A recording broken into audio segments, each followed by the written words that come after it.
मङ्गलं भगवान् वीरो मङ्गलं गौतमो गणी मङ्गलं कुन्दकुन्दार्यो जैनधर्मोऽस्तु मङ्गलं सर्वमङ्गलमाङ्गल्यं सर्वकल्याणकारकं प्रधानं सर्वधर्माणां जैनं जयतु शासनम्। मैं नमो तीर्थनायक को नमो ओंकार वाणी को नमो उन कुंद प्रभु को जिन्होंने ओंकार धारण की। अहो उपकार जिनवर का कुंद का दिव्य वाणी का जिन कुंद ध्वनि दाता उन कहान स्वामी का। चिदानंदेक रूपाए जिनाए परमात्मने परमात्म प्रकाशाय नित्यं सिद्धात्मने नमः। आचार्य योगेंद्र देव कृत ये परमात्म प्रकाश नाम का ग्रंथ है और इसके 113 नंबर की गाथा और 114 नंबर की गाथा पर अभी अपन ने गुरुदेव श्री का बहुत मार्मिक व्याख्यान रहा। उसमें 113-114 के विषय के अतिरिक्त एक ऐसा महत्वपूर्ण विषय सहज ही उस व्याख्यान में शामिल हो गया है। उस बात को अपन अभी देखेंगे, थोड़ा क्रम में आकर 113-114 का भाव समझकर फिर उसकी चर्चा करते हैं। सूत्र है जोई लोह परे चहि लोहुण भल्लौ होय लोहा सतौ सयलु जगु दुख सहन्तौ जोय। क्योंकि लोभ नहीं कभी भला हो अतः योग्य तुम लोभ तजो। लोभासक्त समस्त जगत जन दुख सहते हैं यह देखो। तुम तो ऐसे देखो, लोग कभी भी लोभ का भाव कभी भला नहीं है, अतः योगी तुम लोभ छोड़ दो, है ना। मुख्यतः मुनिराज की लेकर यह यहाँ पर उद्बोधन है और कथन है। तो कहा कि लोभ कभी भला नहीं है, अतः योगी तुम लोभ छोड़ो। लोभ आसक्त समस्त जगत जन दुख सहते हैं, तुम तो ये देखो। ऐसा यहाँ पर कथन आचार्य योगेंद्र देव ने किया है। लोभासक्त अपन पढ़ते हैं अन्वयार, फिर देखो लोभ कषाय का दोष कहते हैं। हे योगी तू लोभ को छोड़, यह लोभ अच्छा नहीं है। भद्रः न भवति, अच्छा नहीं है। क्योंकि लोभ में फंसे हुए संपूर्ण जगत को दुख सहते हुए देखो। बात देखना जरा, थोड़ी सी एक बात अपन इसको गंभीरता से देखते हैं। फिर बात तो सामान्य है, लेकिन सामान्य में भी बहुत गंभीर है। हम लोभ किसे कहते हैं? लोक में लोभ क्या कहलाता है कि ये व्यक्ति अपने पास यथोचित धन संपदा होने पर भी खाने पीने रहने सहने में धर्म आदि कार्यों में लोगों की सहायता आदि करने में धन खर्च नहीं करता, ये लोभी है। लोक में ऐसा कहा जाता है, लोक में ऐसा ही कहते हैं ना कि इस पर यथोचित धन संपदा होने पर भी, अपने खाने पीने रहने सहने पर भी यह व्यवस्थित खर्च नहीं करता, उसे भी लोभी कहते हैं। धर्म कार्यों में, धर्म की प्रभावना में कोई अन्य जीवों के, साधर्मियों की आदि इत्यादि की सहायता में धन खर्च नहीं करता तो लोभी कहलाता है। ऐसा ही है ना। यहाँ तो कहते हैं कि जो धर्म प्रभावना आदि में खर्च भी करे और अंदर में पुण्य का लोभ रखे सो लोभी है। पुण्य के लोभ को लेकर, पुण्य के लोभ को रखकर जो कोई थोड़ा नहीं समझो अपनी आमदनी का 90% इसमें ही खर्च करता, धर्म प्रभावना, साधर्मियों की सहायता में, तो वह पुण्य का लोभी और पुण्य के फल का लोभी होने से महालोभी है। अरे उसे तुम दुख सहते हुए देखो, यहाँ तक की बात है ना। ऐसे तो सामान्य बात है, लोभ पाप का बाप बखाना, लेकिन ये बाप का बाप कैसे? देखो भावार्थ संक्षिप्त है, लोभ कषाय से रहित जो परमात्म स्वभाव। ये आचार्य अपने ब्रह्मदेव सूरी महाराज की शैली जैसेन स्वामी जैसी है। पहले मूल बात सामने रखी, फिर कहना है, यानी उन्हें राग की व्याख्या करना है। तो वे कहेंगे कि यह वीतराग स्वरूप आत्मा के स्वभाव भाव से विरुद्ध भाव वह राग है, ऐसी उनकी शैली है। ऐसा ही यहाँ लिया, लोभ कषाय से रहित जो परमात्मा स्वभाव, उससे विपरीत जो इस भव पर भव का लोभ, इस भव का लोभ और पर भव का लोभ, धन धान्य आदि का लोभ, उसे तू छोड़, क्योंकि लोभी जीव भव भव में दुख भोगते हैं। ऐसा तू देख रहा है, देख रहा है और नहीं देख रहा है तो देख। ऐसा देखो, गुरुदेव का व्याख्यान है, एक 465 पेज है। हे योगी, हे मुनि, हे आत्मा, 3 शब्द लिए गुरुदेव ने। कथन गाथा में मुनिराज की मुख्यता से है और संबोधन सबको ही है। हे योगी, हे मुनि, हे आत्मा, लोभ को छोड़, इस भव का लोभ, पर भव अगले भव का लोभ, स्त्री का लोभ, पैसे का लोभ, कीर्ति का लोभ, यह लोभ अच्छा नहीं है, क्योंकि लोभ में फंसे हुए प्राणी जगत संपूर्ण जगत को दुखम सहमानम, दुख सहते हुए देखो। लोभ में फंसे हुए प्राणी, इनको तुम दुख सहन करते हो, ये दुखी है। कौन दुखी है? देव गति का वांछक दुखी है। पता कैसे दुखी है? वो पुण्य का फल है ना, जो देवगति, उसका वांछक है, उसकी इच्छा रखता है।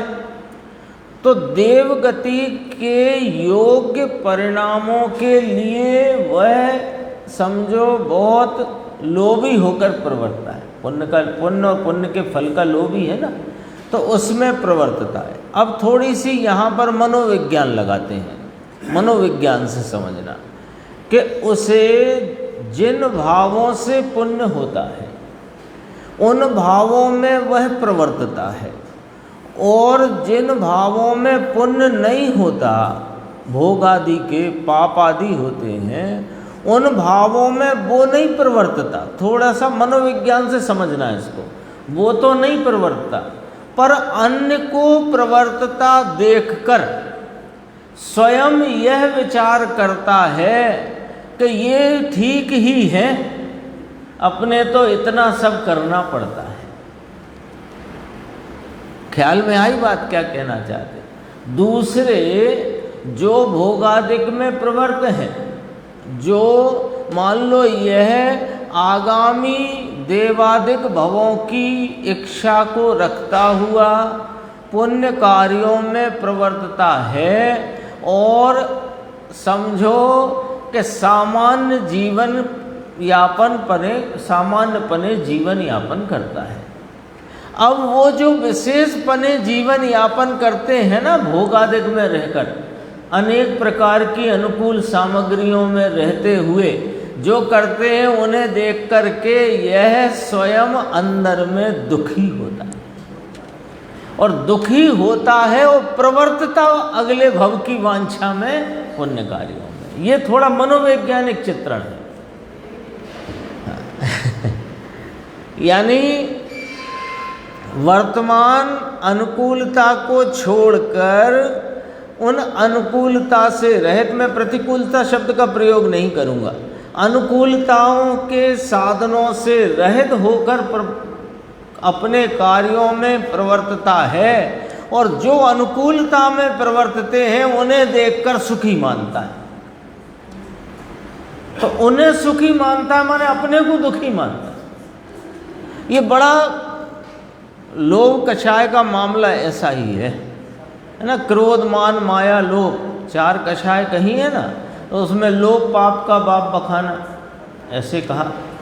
उसका अब चूँकि वो गाथा का विषय ही वो है, तो उसको उसी दृष्टिकोण से समझना चाहिए। संक्षेप में चलेंगे अपन। यह लोभ भला नहीं है, भद्रः न भवति। भगवान आत्मा की भावना के अतिरिक्त लो, पूरी परिभाषा हो गई, पूरी परिभाषा आ गई। लोभ और अलोभ, अपन आते ना 10 लक्षण धर्म में, उसमें ही आता लोभ पाप का बाप बखाना, शौच धर्म के संदर्भ से। तो फिर क्या शौच धर्म क्या निकला?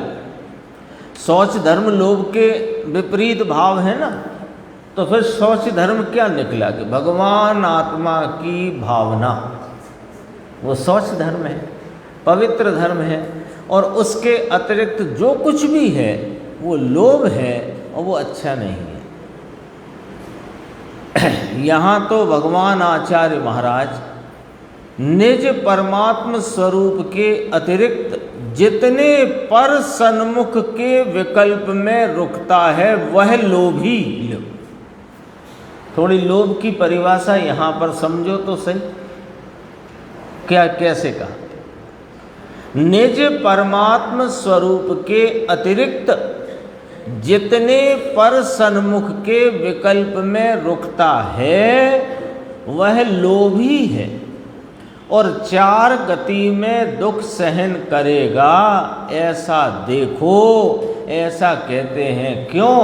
क्योंकि इस निज परमात्म द्रव्य के अतिरिक्त जहाँ भी यह प्रवृत्ति इसकी उपयोग आदि गुणों की, ज्ञानादि गुणों की है, उसमें नियम से राग की उत्पत्ति और राग से संसार चार गति का परिभ्रमण टलेगा नहीं, अपितु चलेगा, क्योंकि उसे चार गतियाँ मिलेंगी। समझ में आया? ये चर्चा देखो एक थोड़ी सी और है।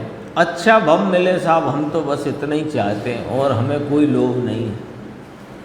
अच्छा भव मिले तो ऐसा हो, तो भव कब अच्छा होता है? क्या कहना है? बोलो राकेश भाई, क्या कह दिया? अच्छा भव मिले, बोलो। यहाँ अपन इतने लोग बैठे हैं, अपन इतने सब यहाँ बैठे हैं, बताओ कौन अच्छा भव नहीं चाहता? ऐसे पूछते हैं। कौन है जो अच्छा भव नहीं चाहता? दूसरे प्रकार से पूछते हैं, कौन है जो खराब भव चाहता है? दोनों प्रकार से पूछ लेते हैं, बोलो। तो हम क्या कहते हैं कि अच्छा भव मिले तो अच्छा है, ऐसा बोलते ना, ऐसा बोलते क्या, सोचते विचारते मानते, ऐसा ही है। अच्छा भव मिले तो अच्छा है, ऐसा ही है। तो गुरुदेव श्री कहते हैं कि आचार्य भगवंतों का जरा हृदय तो पढ़ो, वे क्या कह रहे हैं कि भव कब अच्छा था। भव अच्छा कब होता है, कैसा भव अच्छा होता है, ये बता दो आप। भव तो भटकन है, भव तो एकांत दुख है, भव तो इस जीव के स्वरूप से दूर रखकर ये कहाँ कहाँ भटकाता है। भव और भव का भाव, अच्छा भव मिले तो ऐसा हो, तो भव कब अच्छा था। भव कहो, गति कहो, अच्छी गति मिले साहब, है ना।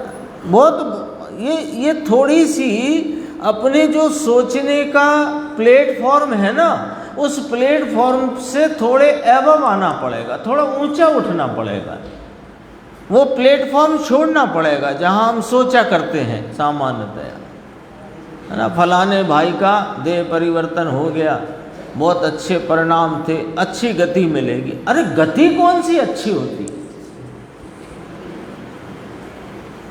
थोड़ा नजरिया बदलो, सोचने का प्लेटफॉर्म बदलो। कहते कि नहीं कहते? अच्छा, जिससे कहते हैं वो भी खुश, और जो कह रहा है वो भी खुश, और जो सुन रहा है वो भी खुश। कुछ भी कहो साहब, कितनी वेदना तकलीफ रही हो फलाने साहब के, तो अंत में बहुत एकदम बहुत परिणाम बहुत मंदे थे, अच्छी गति मिलेगी। गति कौन सी अच्छी?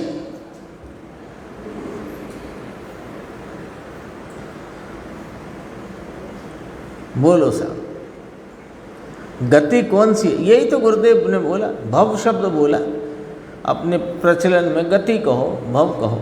भव कब अच्छा था? अरे यहाँ से मरकर अच्छा भव मिले, इसकी सेटिंग में पूरा यह मनुष्य भव, जहाँ यह इतना सुंदर उपदेश मिला और हितकारी उपदेश मिला, उसको दरकिनार करके, उसको छोड़ करके अपने आत्म स्वरूप का हित तो करता नहीं, और भक्ति पूजा करके अच्छे भव की तलाश में है। तो हम पूछते हैं भव कौन सा अच्छा है?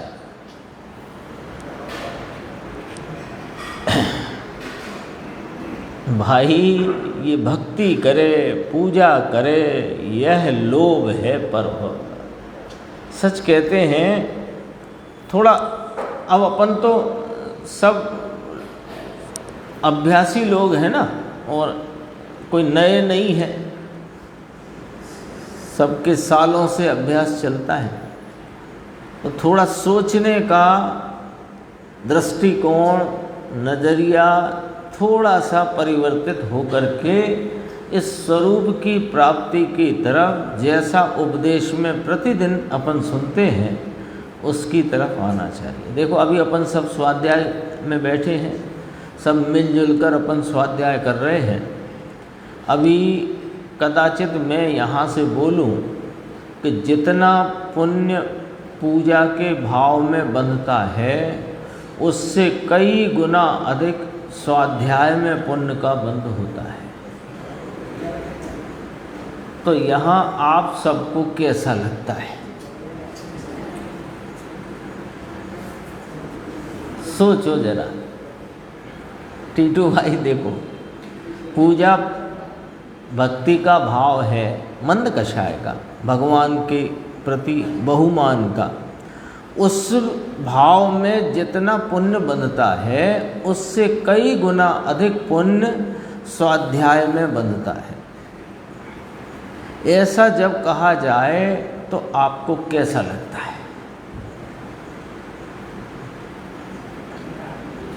तो लगता है देखो, हम तो भैया स्वाध्याय सुनते हैं,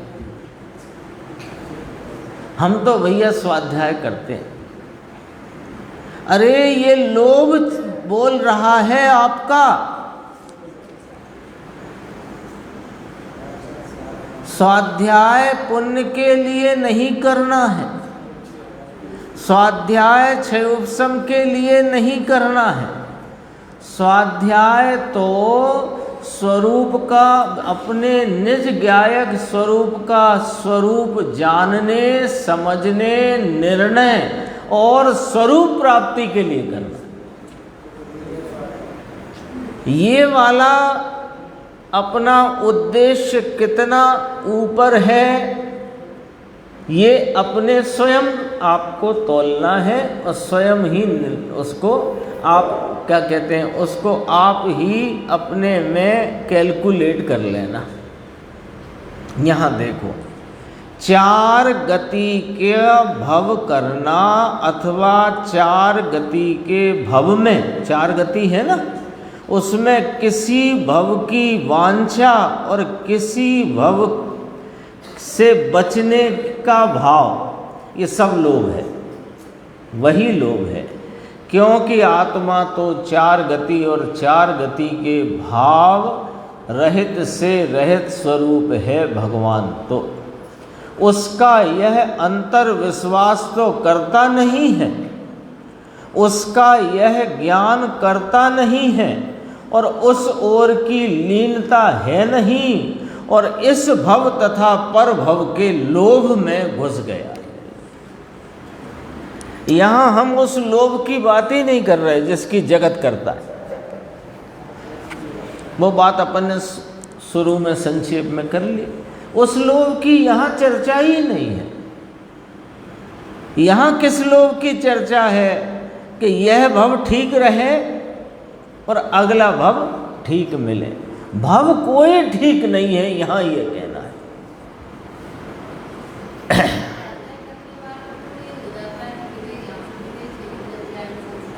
हाँ, ये मिथ्यात्व का पोषण है। यहाँ हम स्वाध्याय करते हैं, हमारे परिणाम भद्र रहेंगे तो हम यहाँ से विदेह चले जाएंगे। विदेह जाता कौन है पता है? मिथ्या दृष्टि। तो हम यहाँ से मिथ्यात्व लेके जाएंगे, ये भावना ही मिथ्यात्व का पोषण है। हम यहाँ आए हैं, ये हमारा कोई, वो तो हमेशा कहते हैं कोई महापुण्य उदय में आया है और कोई भली होनहार है तब यहाँ आए हैं, तो मिथ्यात्व तो टलेगा ही टलेगा। एक बात ख्याल में आ गई, देखो कि महाभाग्य से ये सुनने आए और जिसकी योग्यता हो उसे समझ में आए और जिसका पुरुषार्थ जाग जाए वह प्राप्ति कर ले, ऐसी बात है। ये तो बहानेबाजी है।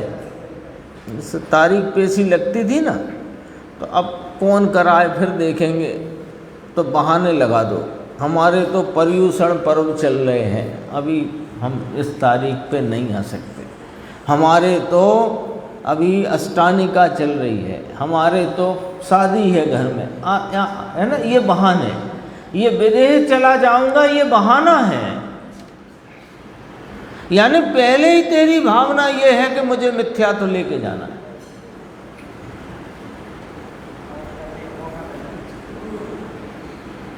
हमें तो इस भव में ये प्रतिज्ञा है हमारी, ये प्रतिज्ञा है ना। बाई चांस का काम नहीं है, बाई चांस हो जाए तो वो नहीं।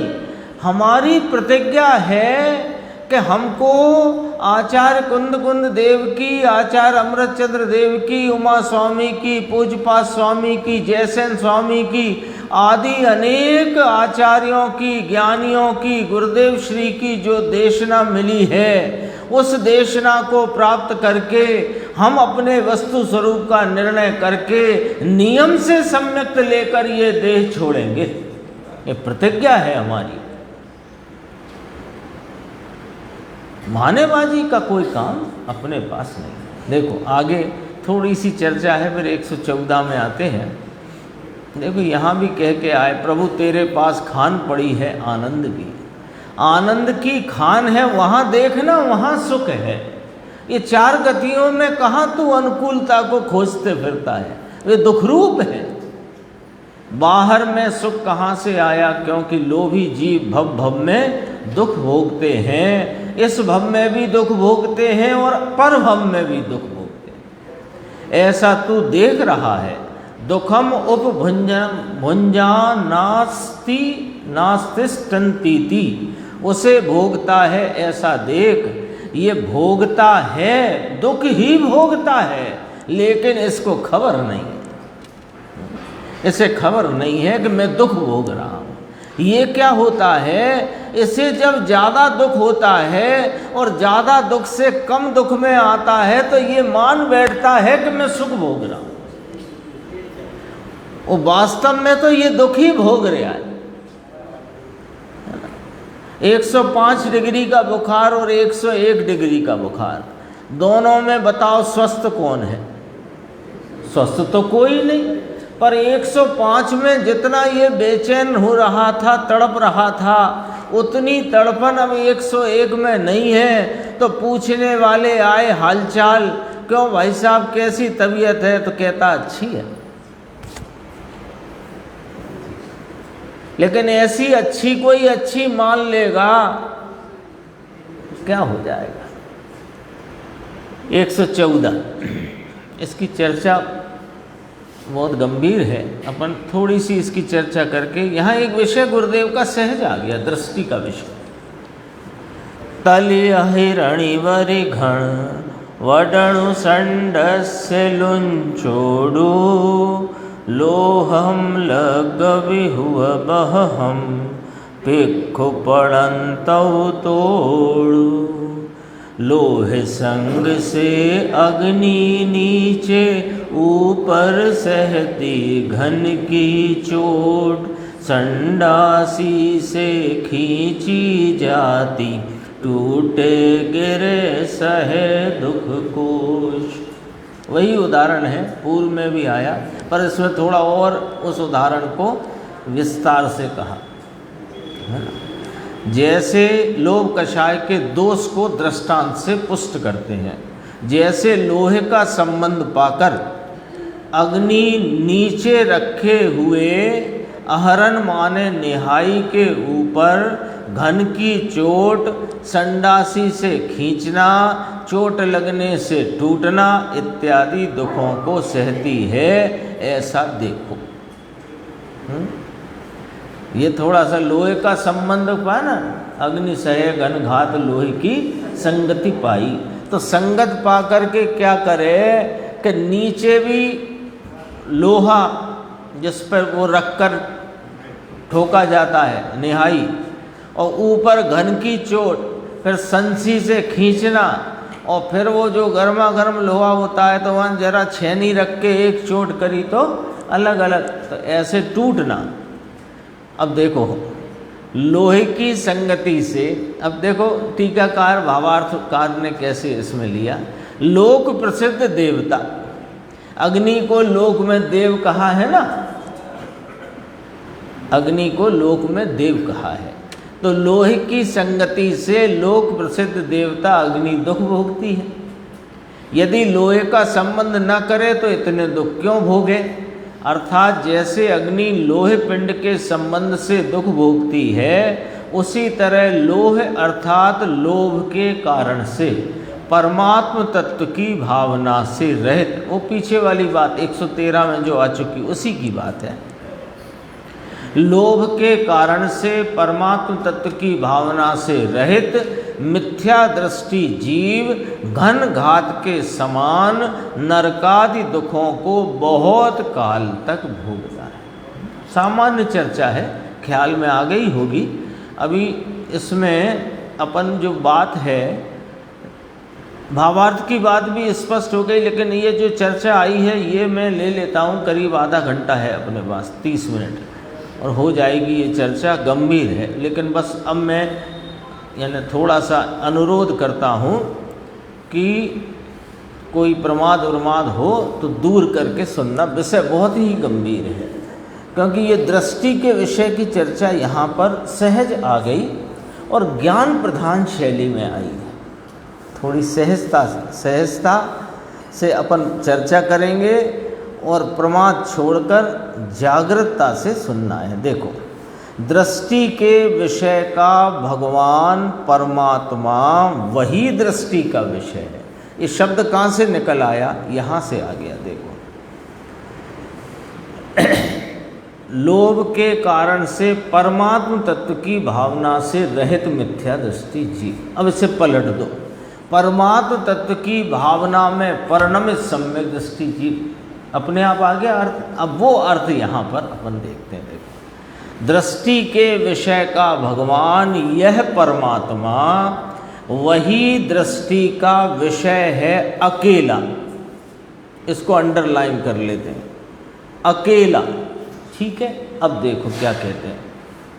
उस भाई ने लिखा था, याद आया, भाई तलुकिया गए थे, भावनगर गए, वे लाए थे वे लेख युगल किशोर जी, अपने युगल जी कोटा, युगल जी ने लेख लिखा होगा, वो लेकर के आए थे, वो गुरुदेव को दिखाया। उसमें से ये चर्चा गुरुदेव उसका ही अंतर से अपने उसका भाव गहरा कितना है वो यहाँ पर प्रकट करते हैं। देखो, उन्होंने ये डाला होगा कि दृष्टि के विषय में परद्रव्य नहीं आता है, ऐसा युगल जी के लेख में आया।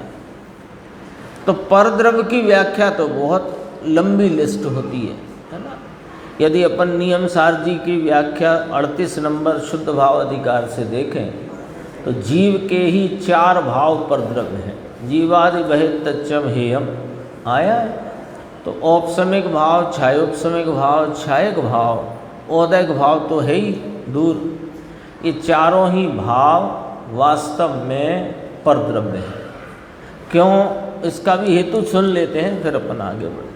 परद्रव्य क्यों कहा? अपने ही औपसमिक भाव को, छायोपसमिक भाव को, छायक भाव माने केवल ज्ञान के भाव को, छायोपसमिक और औपसमिक भाव माने मोक्ष मार्ग के भाव को, और औदैक भाव तो रागादि भाव है। इन निर्मल भावों को भी, यानी अपूर्ण निर्मल को भी और पूर्ण निर्मल को भी परद्रव्य क्यों कहा?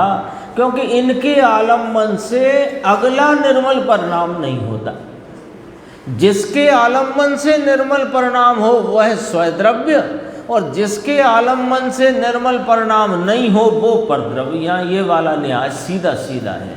स्वद्रव्य परद्रव्य का विभाजन करना है ना। स्वद्रव्य परद्रव्य की भेंचड़ी, भेंचड़ी माने विभाजन, बंटवारा कैसे हुआ कि जिसके आलम्बन से पर्याय में निर्मलता प्रकट व्यक्त होती है वह स्वद्रव्य है, और जिसके आलम्बन से पर्याय में निर्मलता प्रकट ना हो वह सब परद्रव्य है। ये व्याख्या है।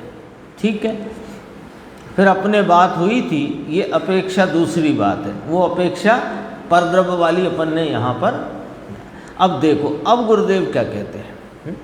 दृष्टि का विषय है वह द्रव्य स्वभाव है। जो यह चैतन्य भगवान आत्मा, उसका जो द्रव्य स्वभाव है वो दृष्टि का विषय है। दृष्टि का विषय माने इस स्वभाव में अहम करने से सम्यक दर्शन की प्राप्ति होती है।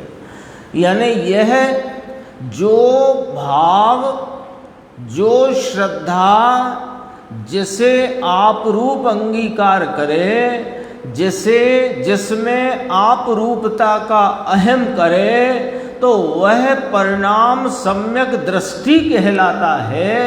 ऐसी दृष्टि का विषय कौन है कि वह द्रव्य स्वभाव है। ठीक है। अब ये द्रव्य स्वभाव कैसा है कि ये ज्ञान दर्शन स्वरूपी है। यह द्रव्य स्वभाव कैसा है? ज्ञान दर्शन स्वरूपी है। वह ज्ञान दर्शन कैसा है कि वह स्वयं पर को जाने, ऐसी शक्ति स्वरूप है। अब बस यहीं से देखना। देखो ऋषभ भाई, हैं, कोशिश करो समझने की, बहुत अच्छी बात आई है। यह आत्मा निज शुद्धात्मा, जिसमें अहम करने से दृष्टि का मिथ्यात्व टल जाता है और दृष्टि सम्यक पने परिणमित हो जाती है। ऐसा यह शुद्धात्मा कैसा कि अपना द्रव्य स्वभाव, पॉइंट वाइज चलती बात स्टेप में, अपना द्रव्य स्वभाव कैसा कि ज्ञान दर्शन स्वरूपी, ज्ञान दर्शन स्वरूप कैसा कि स्वयं पर को जाने ऐसा। ठीक है, ऐसी उसकी शक्ति है, उसमें स्वपर प्रकाशक शक्ति हमारी, ऐसी उसकी शक्ति है।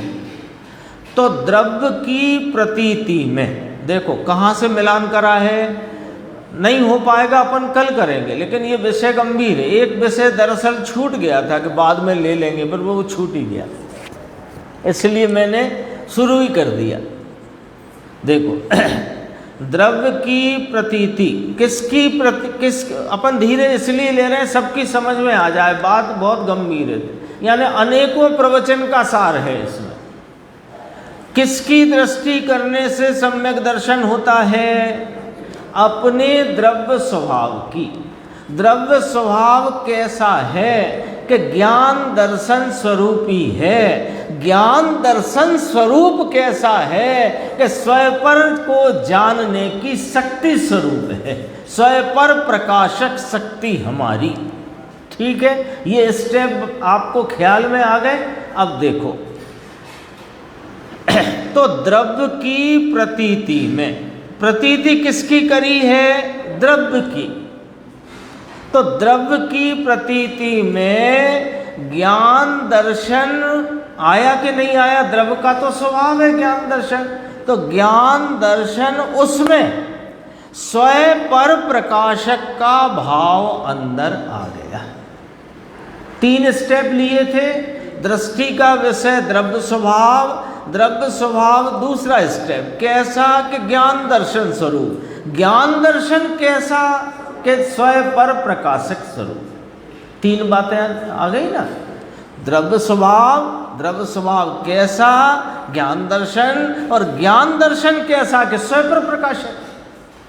तो एक द्रव्य स्वभाव की प्रतीति करी तो बोलो ज्ञान दर्शन स्वभाव और उसके स्वयं पर प्रकाशक स्वभाव की प्रतीति हुई कि नहीं हुई?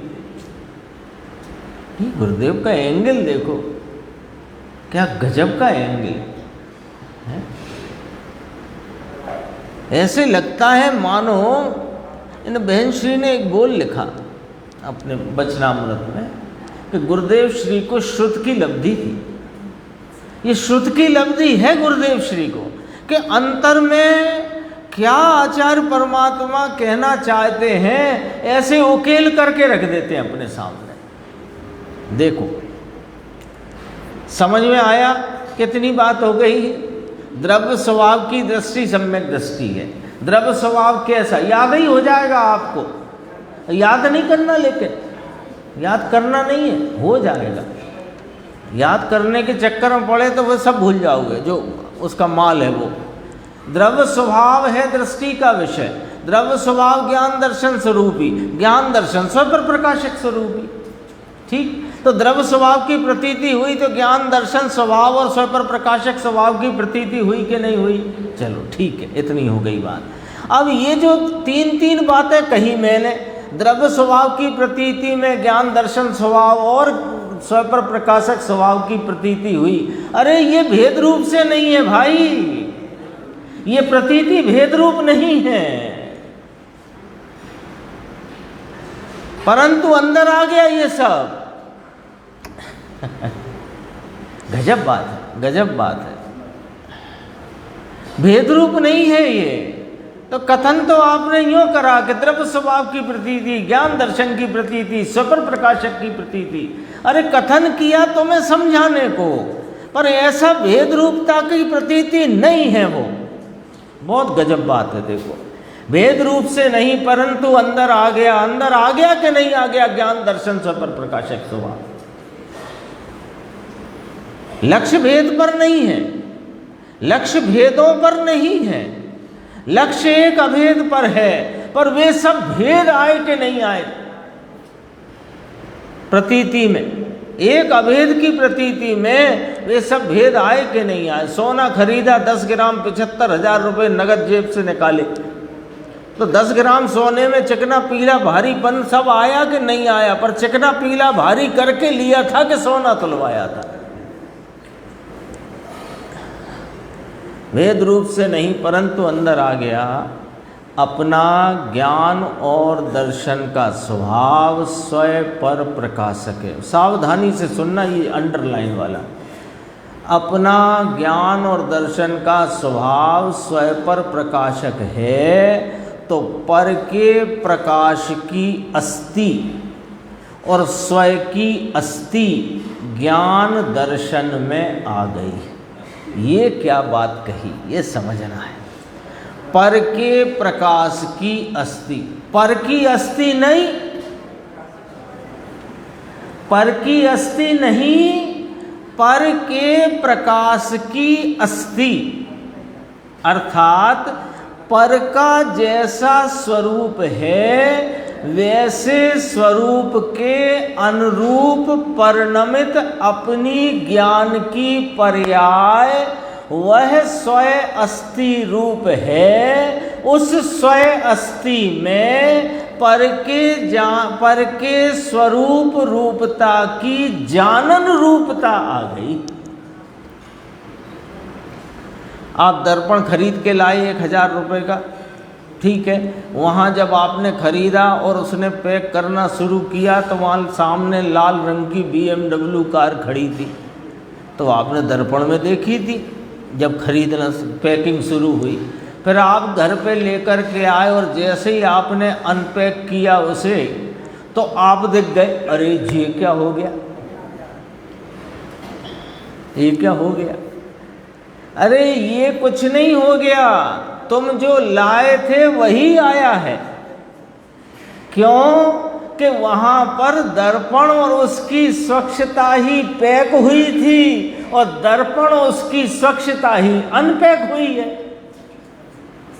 तो उस स्वच्छता में जो तुम्हारे यह मुखमंडल का आकार प्रकार है उसका प्रकाशन उसकी स्वच्छता की अस्थि में है, तो उस स्वच्छता की अस्थि में स्वच्छता का प्रकाशन और वहाँ प्रतिबिंब रूपता का प्रकाशन दोनों हैं। इसका नाम स्वयं पर प्रकाशक स्वभाव है। पर के प्रकाश की अस्थि और स्वयं की अस्थि ज्ञान दर्शन में आ गई। ज्ञान दर्शन माने दर्पण की स्वच्छता, वो ज्ञान दर्शन स्वरूप। समझ में आया? पूछ रहे हैं, देखो गुरुदेव ने पूछा, मैं नहीं पूछ रहा हूँ, गुरुदेव पूछ रहे हैं समझ में आया, और वे पूछ रहे हैं नहीं आया हो तो फिर अपन दोबारा पढ़ सकते हैं।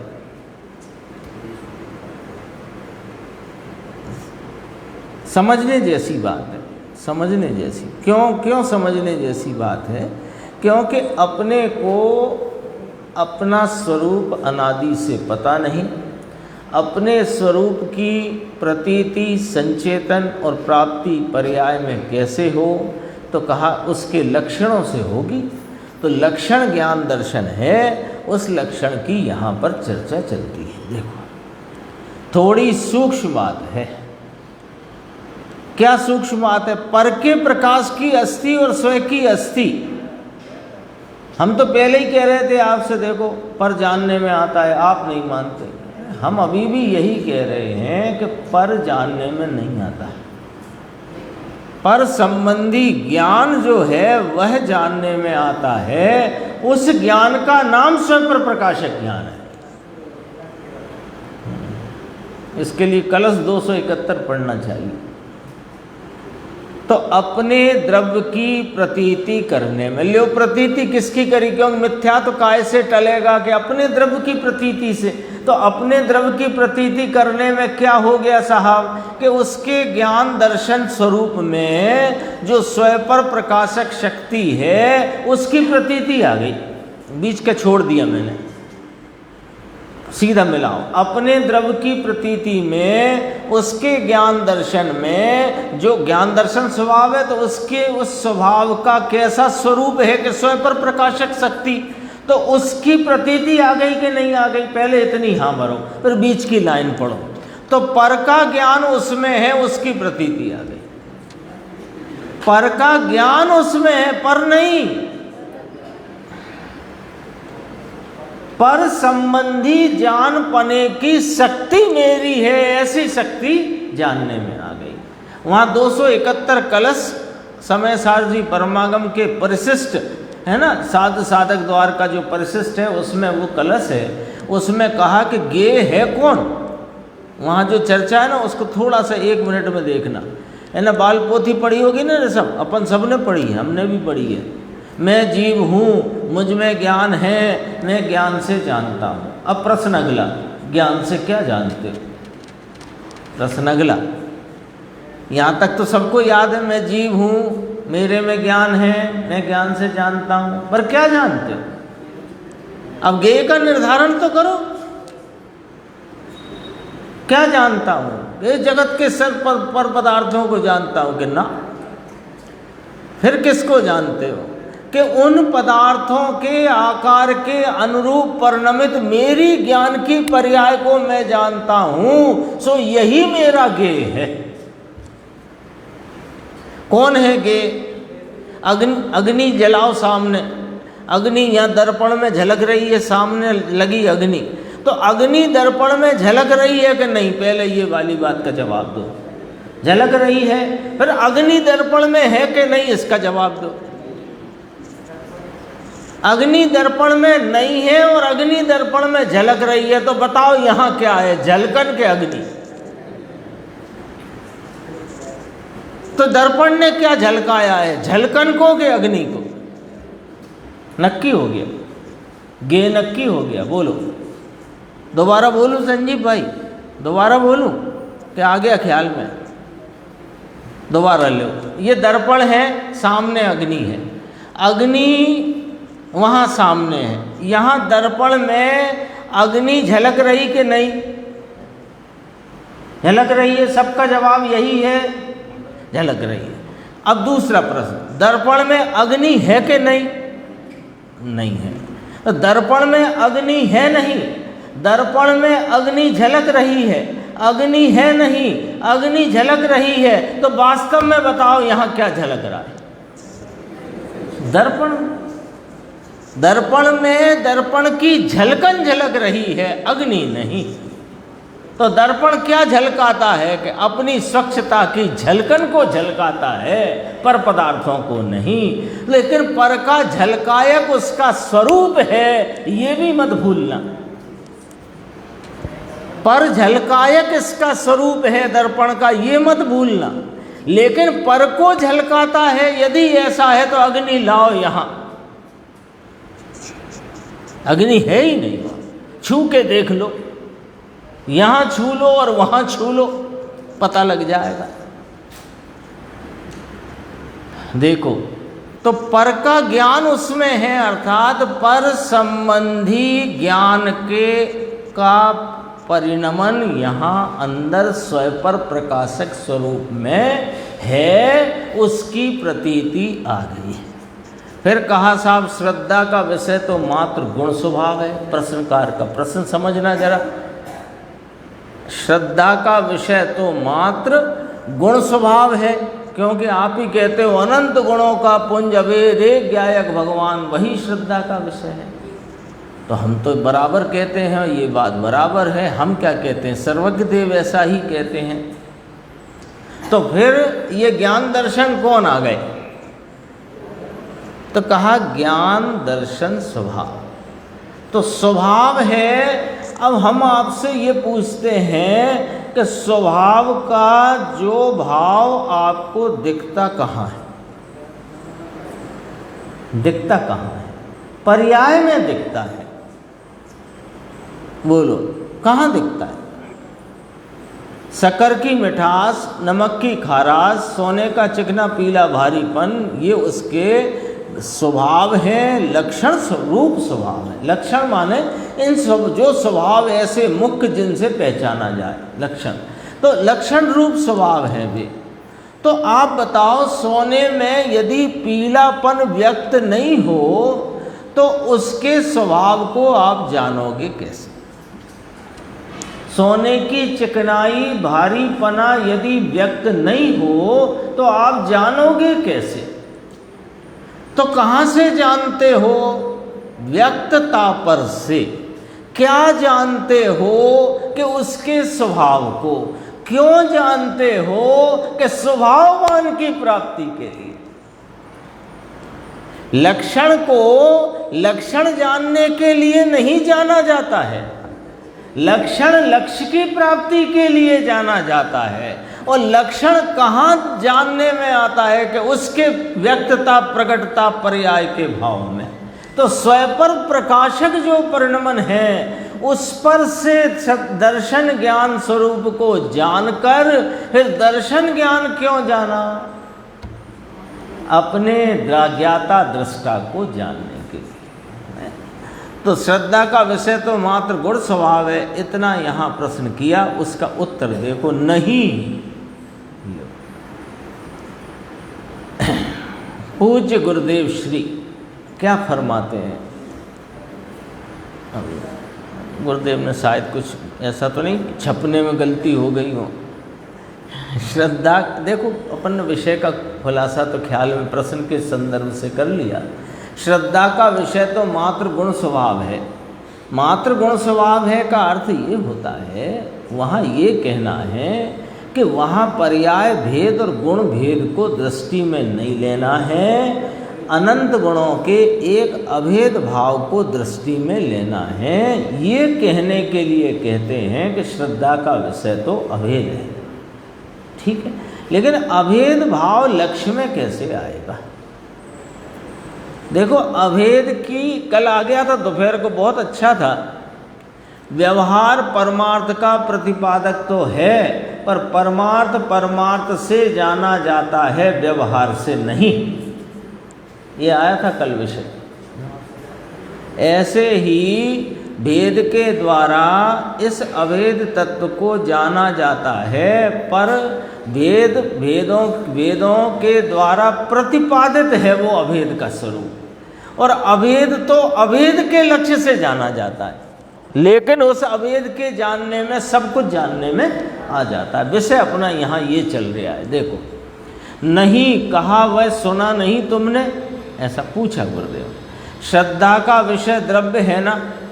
अब बिल्कुल पॉइंट बाई पॉइंट समझना। 2 मिनट बचे हैं, ये इतना ही पूरा करेंगे, फिर आगे 242 गाथा की चर्चा इसमें ली है, अपन आगे की स्वाध्याय में ले लेंगे, क्योंकि चर्चा इसमें थोड़ी गंभीर है, जल्दबाजी से इसमें लाभ नहीं मिलने वाला है। देखो,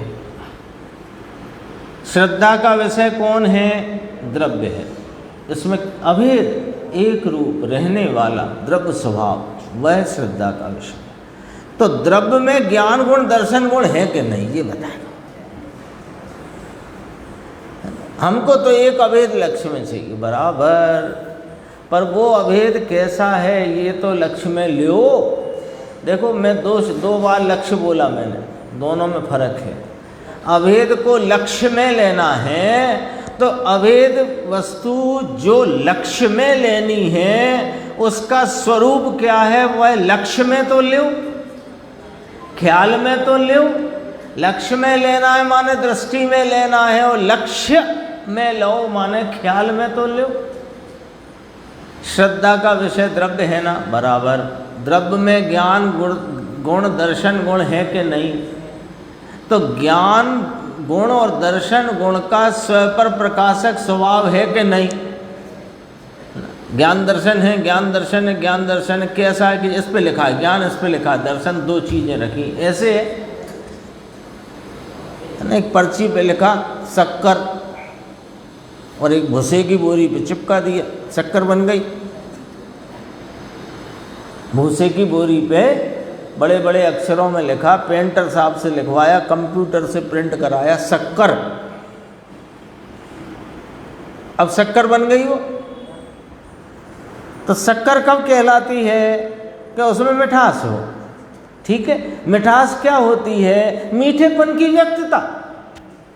मीठेपन की व्यक्तता पर से मिठास गुण का निर्णय होता है, और मिठास गुण के का निर्णय शक्कर की पहचान के लिए है। गजब बात है। ज्ञान दर्शन गुण का स्व पर प्रकाशक स्वभाव है कि नहीं, ऐसा कहा। अब अगला शब्द, 3 शब्द का छोटा वाक्य, अभेद है ना।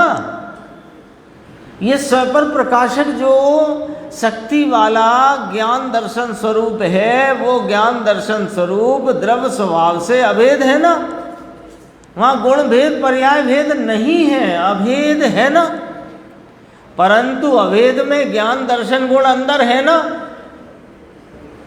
ये कोई अलग शैली से आई है बात, मतलब अभूतपूर्व है ये, मैं सच कहता हूँ आपसे। चर्चा अलग अलग प्रकार से आई है। देखो, बात दृष्टि का विषय 100 बार, लाख बार, करोड़ बार, हमेशा हर बार अभेद है। लेकिन अभेद है को जानोगे कैसे? कि उसके स्वभाव से। अरे स्वभाव कैसे जानने में आता है? कि उसकी पर्याय से। तो फिर पर्याय पर से क्या जानना है? पर्याय के स्वभाव के स्वभाव क्यों जानना है? कि स्वभाववान को जानने के लिए। ऐसे चलेगी बात। उसमें आ गया वो, ये बात, ये वाला सिद्धांत समा गया। व्यवहार परमार्थ का प्रतिपादक है, किंतु व्यवहार से परमार्थ नहीं जाना जाता, परमार्थ से परमार्थ जाना जाता है। आ गई बात।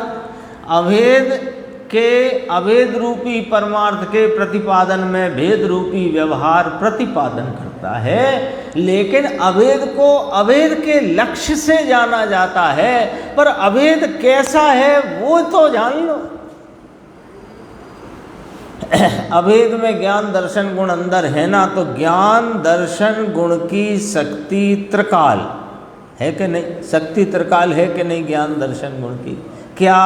कि स्वयं पर जानने की उसकी शक्ति है। स्वयं पर जानने की उसकी शक्ति। देखो, पर जाना ना उसने, अरे उसने उसके पर जानने में आया, उसको बराबर उसको एनालाइज करो। पर जानने में आया माने पर संबंधी ज्ञान जानने में आया है। तो अब बताओ, ज्ञान जानने में आया कि पर जानने में? लेकिन उसमें स्वयं पर प्रकाशक कहने में दोष नहीं है। लेकिन पर को जानता हूँ ऐसा मानने में दोष है। क्योंकि पर को जानता हूँ, इस जानने के तेरे भाव में पर की अपेक्षा आती है। और जानना क्या, इसका तो प्रत्येक परिणाम निरपेक्ष उत्पन्न होता है, निरपेक्ष ही है।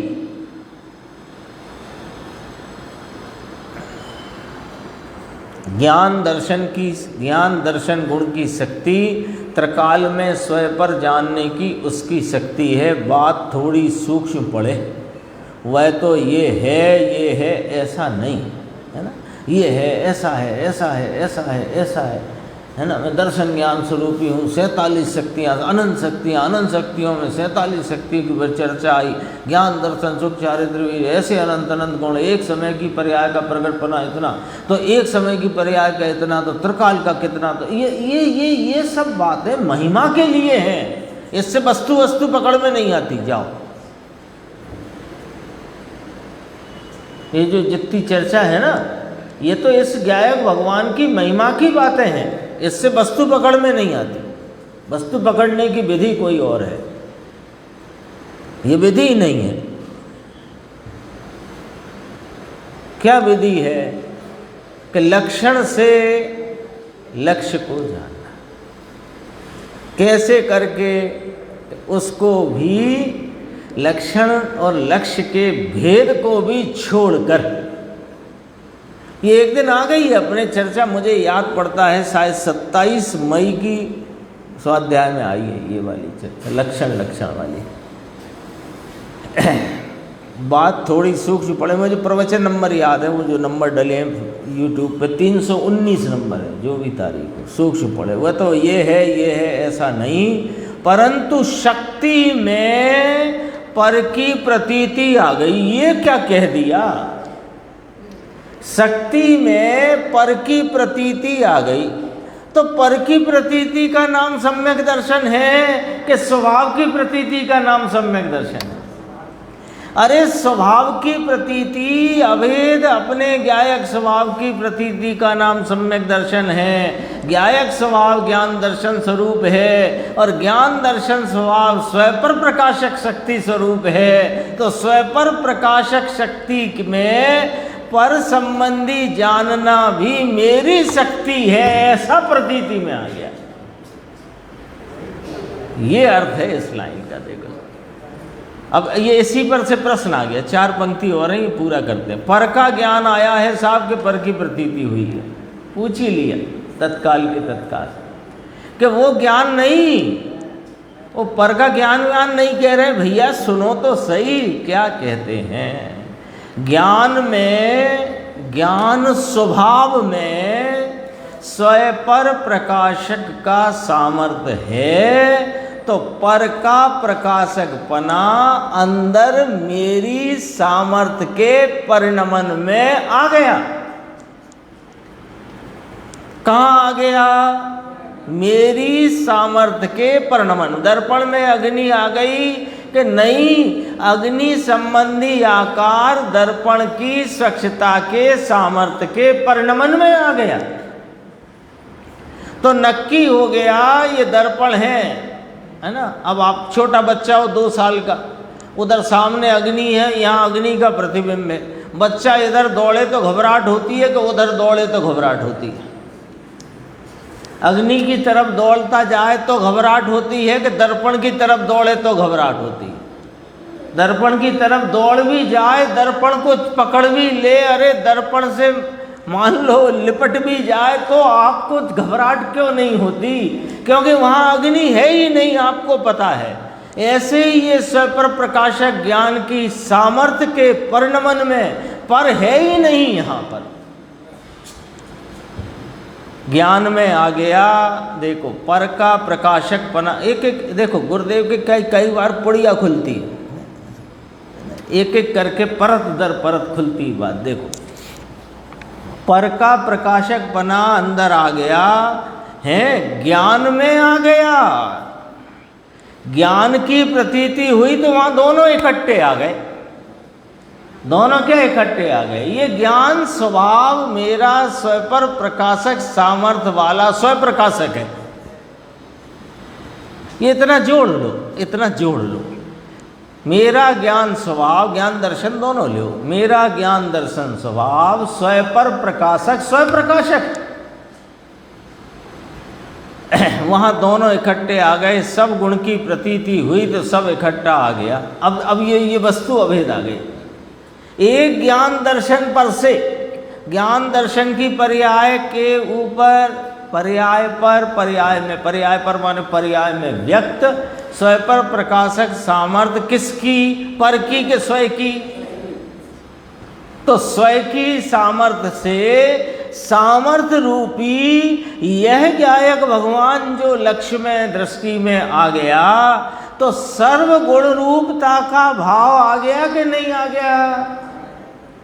सब गुण की प्रतीति हुई तो सब इकट्ठा आ गया। अभेद जरा सूक्ष्म बात है भाई। ये तो उनके पास से लाए थे, कोटा में लिखा था युगल जी ने, तो उसमें उन्होंने इतना लिखा। क्या लिखा था युगल जी ने? कि दृष्टि के विषय में परद्रव्य नहीं है, तो वो जो कोई लाए थे उन्होंने गुरुदेव को दिखाया और अपनी तरफ से पूछा कि इसका अर्थ क्या है। तो वो गुरुदेव ने इतना भाव इसमें अभी खोला और अभी इसी के लिए, इसी बात को ज्ञान प्रधान शैली से कैसे समझना, इसके लिए गाथा 242 प्रवचन सार की इसमें गुरुदेव ने उद्धृत की है, उसकी भी चर्चा है और थोड़ी और चर्चा है अपन आगे की स्वाध्याय में से लें।